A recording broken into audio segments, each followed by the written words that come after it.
Graça e paz a todos os irmãos.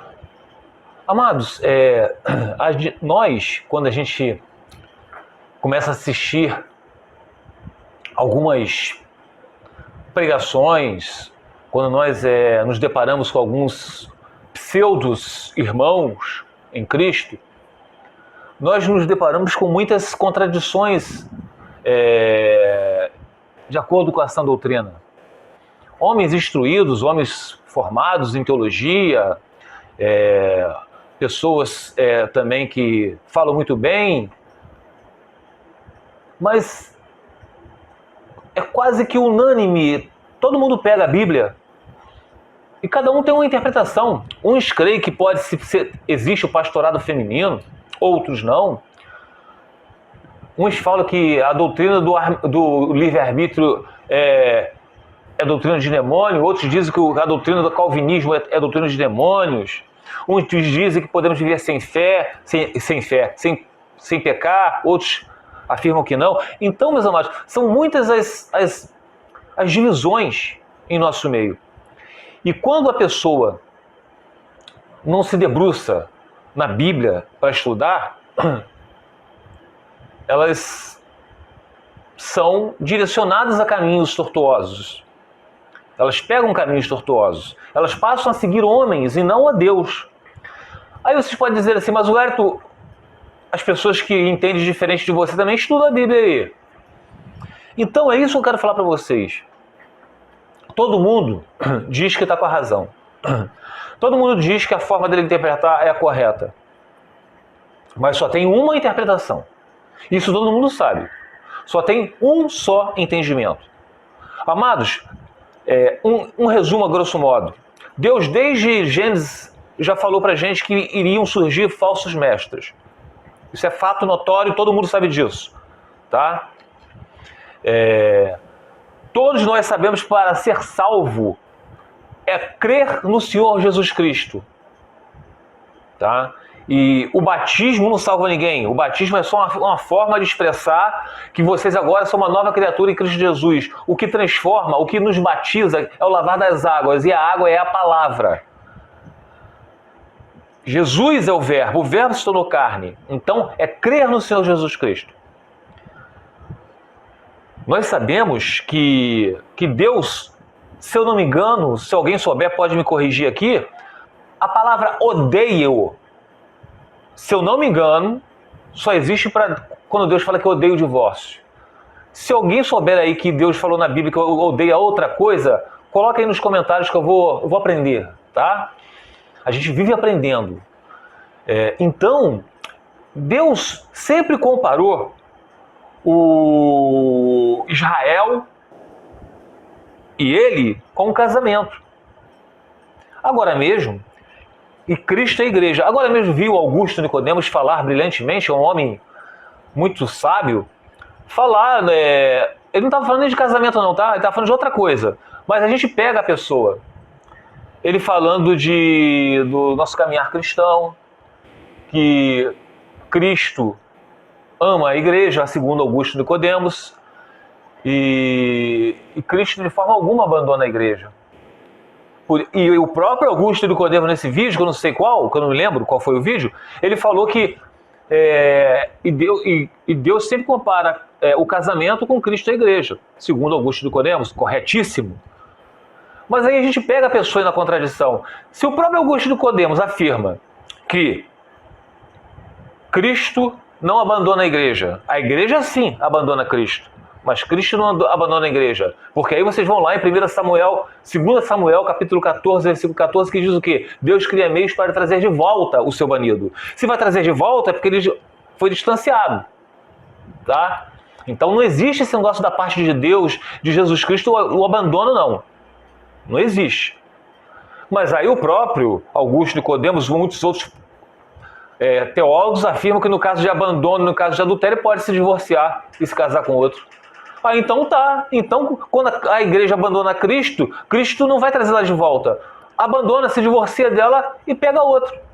Vocês estão entendendo, meus amados? Esse é o problema da contradição. Quando a pessoa, o ser humano vem aqui pregar o evangelho para poder agradar muitos, tá? Não adianta.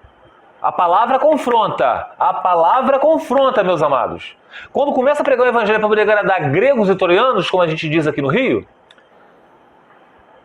vai dar bug. Vai dar bug no sistema. Ou vocês são quentes ou gelados. Se vocês forem mornos, Jesus falou que vai vomitar da boca. Vai vomitar. Eu vou ler para vocês. Agora mesmo também, eu estava assistindo uma live, fazendo as coisas aqui em casa, e uma moça que falava toda hora assim, ó. Ela não estava pregando a palavra de Deus, não. Ela estava conversando com as pessoas na live dela. E ela estava falando assim, glória a Deus, aleluia. Aí ela falava lá que gosta de comer ovo, gosta de comer umas coisas. Ela é até engraçada, sabe? Mas toda hora ela, glória a Deus, aleluia, glória a Deus, aleluia. Então eu notei que aquela garota provavelmente devia ser uma cristã. Não que eu ache isso certo, falar isso toda hora. Mas a gente respeita as pessoas. Só que teve uma hora que ela falou pro pessoal que vai se casar. Eu vi que ela tinha 2 filhinhas, aí eu perguntei assim, nem sou inscrito não. Perguntei, você já foi casada? Ah, sim, sou divorciada, agora vou me casar. Eu falei, mas aí eu falei com toda a educação, né? Mas você não sabe que... Não lê 1 Coríntios, capítulo 7, versículo 39? Ela não sei o que diz lá não. Lucas 16, 18, e toda a Bíblia, você não estuda a Bíblia não? Então, para você ver que a pessoa não estuda. Mas segue uma religião. Segue uma religião. E aí ela falou para mim assim, Deus é amor. Eu falei, não, o evangelho é renúncia. Deus é amor, mas ele só ama aqueles que amam a ele. Aqueles que obedecem aos seus mandamentos. Isso é uma consequência da salvação. A gente não obedece aos mandamentos para ser salvo. A obediência aos mandamentos do Senhor é uma consequência da salvação. Mas falei com educação com a garota. Só que eu notei, sabe o quê? Isso é tão bom pra gente, meus amados. Vou dizer por quê. Tinha algumas pessoas que estavam no canal dela, que ela é uma moça bonita, cabelo preto, né, liso, bonita, e algumas pessoas estavam com brincadeira. A garota, em um momento algum, faltou com respeito com esses rapazes. É o homem que é abusado mesmo, né? Jogava umas piadinhas pra ela, não sei o quê. Ela falou, gente, já vem papo bobo aqui na live. Mas ela continuava rindo para essas pessoas, até então nada, né? Mas quando eu confrontei ela com a palavra, sabe o que ela falou? Ih, gente, como é que bloqueia aqui, hein? Como é que bloqueia? Já tem haters no canal. Satanás está no meu canal. Então eu notei que quando a palavra entra como uma espada de 2 gumes penetrando na alma, isso toca, isso fere a pessoa. Enquanto os rapazes, por mais que eu não estava gostando do tipo de insinuações dos rapazes, mas ela até então não falou que era diabo nem nada, e continuou rindo para as pessoas, ela não fez nada. Mas quando eu falei da palavra que confronta, no instantinho ela falou que era coisa de Satanás. Então, amados, agora vamos ver o que fala aqui no livro de 2 Pedro, capítulo 2, tá? Do versículo do 1 ao 10. No passado, surgiram falsos profetas no meio do povo, como também surgirão entre vocês falsos mestres. Estes introduzirão secretamente heresias destruidoras, chegando a negar o soberano. Então, heresias destruidoras. O próprio apóstolo Pedro já advertiu, há mais de 2000 anos atrás. É secretamente, são pessoas que estão no púlpitos, falam bem, são formados numa faculdade de teologia, são pessoas que usam terninho tão bonitos, passam gel no cabelo, falam com mansidão, conhecem muito bem a Bíblia, que até Satanás conhece muito bem a Bíblia. Aliás, muito bem mesmo. Nós vemos que no livro de João, capítulo 14, versículo 21, nós encontramos o seguinte: aquele que tem os meus mandamentos e os guarda, esse é o que me ama. Quando as pessoas falam que Jesus é amor, olha só o que é amor para Jesus. Esse é o que me ama. E aquele que me ama será amado pelo meu Pai. É uma reciprocidade. E eu o amarei e me manifestarei a ele. Então, Jesus, Deus é amor. Esse é o amor. Aqueles que têm o Espírito Santo, os mandamentos do Senhor é consequência da salvação. Então, continuando lá no livro de 2 Pedro, capítulo 2. Chega até negar o soberano que os resgatou. Como é que a gente nega o soberano? Eu acabei de ler para vocês. É negar os mandamentos do Senhor. Trazendo sobre si mesmos repentina destruição. Muitos, não são todos, tá? Muitos seguirão os caminhos vergonhosos desses homens e, por causa deles, será difamado o caminho da verdade. Muitos seguirão os caminhos vergonhosos. Então, no livro de Mateus, capítulo 12, versículo 30, nós entendemos o quê? Quem não é com Jesus é contra ele. Quem não é comigo é contra mim. E quem comigo não ajunta, se espalha. Então, meus amados, existem os mandamentos. Ah, Deus é amor. Acabei de falar para vocês que ele é amor. Mas aqueles que amam ele e aqueles que amam Jesus, vai se juntar com Jesus. E aqueles que o amam obedecerão os mandamentos do Senhor. Então, estou bem explicadinho aqui para vocês, né? Então, eu li para vocês aqui que muitos seguirão os caminhos vergonhosos desses homens e por causa deles será difamado o caminho da verdade. E como é que é difamado esse caminho da verdade? 2 Timóteo, capítulo 4, versículo 3 ao 4. Porque virá o tempo em que não suportarão a sã doutrina, os mandamentos, né? Mas tendo comichão nos ouvidos, amontoarão para ser doutores, teólogos, doutores, conforme as suas próprias concupiscências. E desviarão os ouvidos da verdade, voltando-se às fábulas. Então, porque virá o tempo que não suportarão essa doutrina, mas tendo comichão nos ouvidos, quer dizer, eles vão querer escutar somente aquilo que agrada a carne deles. E desviarão os ouvidos da verdade. O que a gente vive proclamando aqui, que está na Bíblia. Que a pessoa se divorciou, Deus odeia, mas se divorciou, não case. Ah, mas eu não aguento ficar sozinha. Então volte para o seu cônjuge. Ah, mas foi meu cônjuge que me largou. Joelho no chão, oração. Intercessão por ele, que ele está perdido, que ele é um descrente, que diz lá em 1 Coríntios, capítulo 7, versículo 15 e 16, se eu não me engano. Então, esse povo, falta conhecimento. Eles querem ouvir o que as pessoas vão falar para eles. Deus é amor. Óbvio, Deus é amor, mas vocês têm que amar em primeiro lugar eles. E demonstrando esse amor a Deus é obedecendo os mandamentos dele, que é uma consequência da salvação. E para terminar,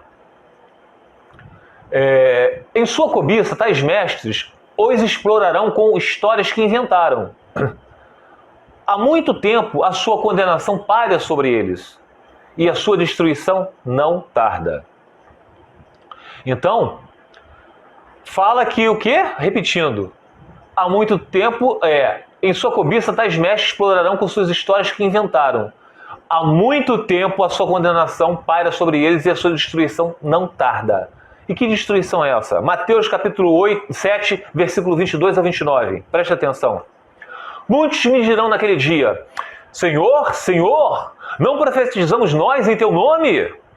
Em teu nome não expulsamos demônios? Na Igreja Universal, o que mais expulsa é demônios, né? Mas na rua eles não expulsam. E em teu nome não fizemos muitas maravilhas? E então lhes direi abertamente, olha o que Jesus vai dizer para esses: nunca vos conheci, apartai-vos de mim, vós que praticais a iniquidade. Todo aquele, pois, que escuta essas minhas palavras e as pratica, assemelhar-lo-ei ao homem prudente, que edificou sua casa sobre a rocha. E desceu a chuva, e correram os rios, e assopraram os ventos, e combateram aquela casa. E não caiu, porque estava edificada sobre a rocha. Vocês vão ter aflições. Vocês vão ter um monte de hereges nos ouvidos de vocês, com diploma de teologia, dizendo que vocês podem se casar com outro. Vocês vão ter um monte de hereges no ouvido de vocês, dizendo que vocês, estando demasiados, é casado, como se fosse casado. Então, vocês vão ter aflições, vocês vão ficar na dúvida. Mas permaneçam firmes no que a sã doutrina está dizendo. Tá? Isso é edificar na rocha. E aquele que ouve as minhas palavras e não as cumpre, Compará-lo-ei ao homem sensato que edificou a sua casa sobre a areia. E desceu a chuva, e correram rios, e assopraram ventos, e combateram aquela casa. E caiu, e foi grande a sua queda. Então, aqueles que dão ouvidos a esses falsos mestres, não, eu posso me casar, Deus é amor, Deus quer mais me ver feliz. Então dá ouvidos a esses falsos mestres. A sua casa está edificada na areia. Vão vir as tribulações e vocês vão cair. E aconteceu que, concluindo Jesus esse discurso, a multidão se admirou da sua doutrina. Não era da doutrina de homens, porquanto os ensinava como tendo autoridade e não como escribas e fariseus. Então, terminando, meus amados, pois Deus não poupou os anjos, 2 Pedro, tá? Versículo 4, 2 Pedro 2, a partir do versículo 4 agora. Pois Deus não poupou os anjos que pecaram, mas os lançou ao inferno, prendendo-os em abismos tenebrosos, a fim de que serem reservados para o juízo. Ele não poupou o mundo antigo quando trouxe o dilúvio sobre aquele povo ímpio, mas preservou Noé, pregador da justiça, e umas 7 pessoas. Então, aqui está falando, Deus é amor. No dilúvio morreram crianças, meus amados. Pessoas inocentes. E aí, o que vocês me dizem disso? Não poupou os anjos, mas poupou Noé, que era um pregador justo. E também condenou a cidade de Sodoma e Gomorra, reduzindo-as a cinzas, tornando-as exemplo do que aconteceria aos ímpios. Mas livrou Ló, homem justo, que se afligia com os procedimentos libertinos dos que não tinham princípios morais. Pois vivendo entre eles, Ló vivia entre esse povo ímpio. Todos os dias aquele justo se atormentava em sua alma, justa por causa da maldade que via e ouvia. Então aquelas coisas, aquelas heresias, aquelas coisas pecaminosas, isso incomodava Ló. Mas ele não se deixou corromper com essas doutrinas. Vemos, portanto, que o Senhor sabe livrar os piedosos da provação e manter em castigo os ímpios para o dia do juízo, especialmente os que seguem os desejos impuros da carne e desprezam a autoridade. Esse é o amor de Deus. Fiquem os irmãos na paz do Senhor Jesus.